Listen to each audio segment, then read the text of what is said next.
Ich bin dann wieder da. Heute wieder einmal über den Kapitalismus, über Arm und Reich. Dieses Gerät ist ein Symbol dafür. Es ist ein Drehdraht.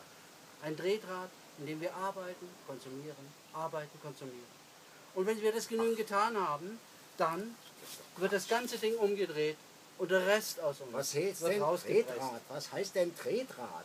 Das ist doch klar, dass der Mensch, aber ihre Ja, Zufriedenheit, aber jetzt redest du wieder so, geht und warum bist du hier dabei bei der Reise?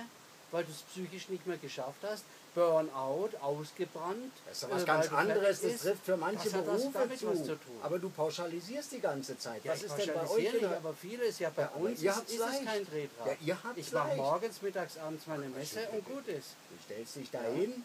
Und solange man keine Und Karriere machen will in Du der bist doch Kirche, nicht ist doch unter alles in Druck. Ordnung. Du bist doch gar nicht unter Ja, aber Druck. natürlich.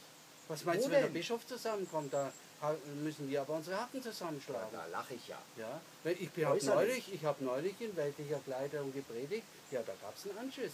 Oder gibt es Ja, Befehl zu und Recht. Gehorsam? Zu Recht. Befehl und Gehorsam wie im Kapitalismus, nur es wird verbrämt im Kapitalismus. Da heißt der Befehl, arbeitet ihr und konsumiert ihr. Und Gehorsam ist, ja, wenn ihr es konsumiert habt, dann arbeitet wieder. Ja, aber es gibt eben Unternehmer, die sich um die Mitarbeiter kümmern. Ja, so Das ein ist bei paar euch gibt- auch nicht so immer ein der paar Fall, gibt ne? es schon. Bei uns kümmert sich wenig. Ja, Das ja. muss ich jetzt zugeben. Also. Auf jeden Fall.